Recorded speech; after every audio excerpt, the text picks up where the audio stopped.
बहुत शौक था। वो हमेशा से ही पेंटर बनना चाहती थी, पर उसके माँ और पिताजी ने उसको कभी भी इस चीज के लिए सपोर्ट नहीं किया और उसकी शादी नीरव से हो गई। नीरव रजनी को बहुत प्यार करता था, पर रजनी हमेशा चुपचाप ही रहती। वो इस शादी से खुश नहीं थी। वो ये शादी नहीं करना चाहती थी। उसे तो हमेशा से पेंटर जो बनना था। अपने इस सपने को वो नहीं पूरा कर पाई, इसलिए वो हमेशा उदास रहती थी। रजनी, बहुत ही बढ़िया फिल्म लगी है, कल देखने चले? नहीं जी, कल मुझे बहुत काम है, मैं नहीं जा पाऊंगी। अच्छा तो कोई बात नहीं, संडे को चलते हैं। देखिए, मुझे फिल्म देखना पसंद नहीं है। आपको जाना है तो चले जाइए। नीरव को मना करके रजनी वहां से चली जाती है और अपने बैग को खोलकर उसमें बंद पड़े ब्रश और कलर्स को देखकर रोने लगती है। रजनी, चलो ना कहीं बाहर खाने चलते हैं, कुछ तुम्हारी पसंद का। जी, मुझे नहीं जाना, मेरी तबीयत ठीक नहीं है। रजनी वहां से चली जाती है। नीरव को समझ नहीं आता कि रजनी उससे इतना दूर क्यों रहती है। वो जब भी उसके साथ वक्त बिताना चाहता है, रजनी कोई ना कोई बहाना बना देती है। एक दिन घर पर कोई नहीं था। रजनी घर का सारा काम जल्दी से खत्म कर लेती है। घर पर अकेले होने के कारण वो सोचती है कि वो आज पेंटिंग करेगी। वो अपने कमरे में जाकर पेंट ब्रशेस और कलर्स निकालकर जैसे ही कलर मिक्स कर रही होती है कि दरवाजे पर बेल बज जाती है। अब कौन आ गया इस वक्त? इतनी मुश्किल से तो मुझे पेंट करने का मौका मिला है। रजनी दरवाजा खोलती है तो उसकी सास अपनी सहेलियों के साथ खड़ी होती है और सब घर के अंदर आ जाते हैं। अरे बहू, सबको शरबत बनाकर पिला दे, बाहर तो बड़ी गर्मी है। उफ। जी। रजनी पेंट ना कर पाने से उदास हो जाती है। उसे गुस्सा भी आ रहा होता है कि उसने इस शादी के लिए हाँ क्यों कह दी।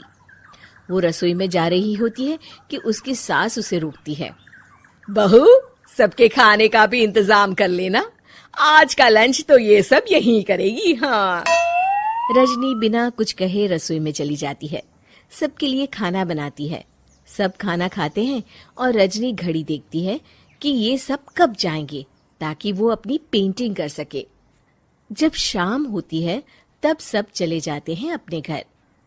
अरे बहू, सब तेरे खाने की तो बहुत तारीफ कर रहे थे, सबको बहुत अच्छा लगा खाना। आपको मुझे सुबह बताना चाहिए था ना कि आपकी सहेलियां आ रही हैं। पता भी है कितना वक्त लगा सारा खाना बनाने में।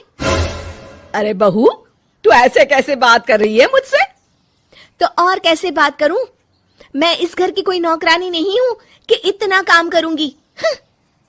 रजनी अपने कमरे में जाकर दरवाजा बंद कर लेती है। शाम को जब नीरव आता है तो उसकी माँ उसे पूरी घटना के बारे में बताती है। क्या रजनी ने आपसे इस तरह बात की माँ? हाँ, और पता नहीं उसे क्या हो गया है, शाम से बाहर भी नहीं आई है। मैंने तो कई बार आवाज दी, खाना भी नहीं खाया उसने। तू ही बात करके देख ले बेटा। नीरव अपने कमरे का दरवाजा खटखटाता है। रजनी, दरवाजा खोलो, मैं हूं। रजनी दरवाजा खोलती है और फिर वापस जाकर अपने बिस्तर पर लेट जाती है। रजनी, माँ से बात करने का ये क्या तरीका है? मैंने कोई गलत बात नहीं की है। अरे तुम क्यों ऐसे बर्ताव कर रही हो सबके साथ? क्या तुम इस शादी से खुश नहीं हो? रजनी कुछ नहीं बोलती। अरे बताओ मुझे रजनी, क्या ये शादी तुम्हारी मर्जी के खिलाफ हुई है? हाँ, मैं ये शादी कभी नहीं करना चाहती थी। तुमसे क्या, मैं किसी से भी शादी नहीं करना चाहती थी। रजनी रोने लगती है। चुप हो जाओ रजनी, बताओ मुझे, तुम क्यों नहीं करना चाहती थी शादी? रजनी बेड के नीचे से अपने पेंटिंग्स, कलर्स, ब्रश, पेपर्स निकालती है। इतने में उसकी सास भी कमरे में आ जाती है। ये देख रहे हो, ये थे मेरे सपने। मैं पेंटर बनना चाहती थी, पर माँ पापा ने कभी सपोर्ट नहीं किया और मेरी शादी करवा दी। मेरे सारे सपने टूट गए। हर वक्त बस गुस्सा आता रहता है मुझे। मैं जानती हूँ कि आप लोगों की इसमें कोई गलती नहीं है, पर मैं क्या करूँ, मुझे समझ में नहीं आता।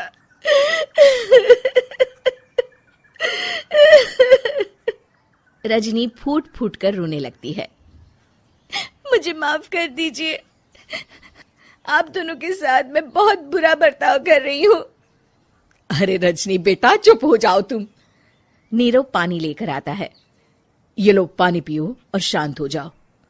रजनी पानी पीती है और उसकी सास पेंटिंग्स देख रही होती है। अरे नीरव, हमें तो पता ही नहीं था कि हमारी बहू कलाकार है। अरे कितनी अच्छी पेंटिंग्स बनाई है, देखो तो। ये वाली तो मैं अपने कमरे में ले जाऊंगी। आपको ये पेंटिंग्स अच्छी लगी? अच्छी नहीं, बहुत अच्छी लगी। और तुमने हमें बताया क्यों नहीं? तुम जब चाहे पेंटिंग कर सकती हो रजनी। हम तुम्हारे सपनों को पूरा करने में तुम्हारा पूरा साथ देंगे। हाँ बेटा, हम कला की कद्र करते हैं। हम कलाकार तो नहीं, पर मुझे गर्व है कि मेरी बहू एक कलाकार है। रजनी, नीरव और सास तीनों हंस पड़ते हैं।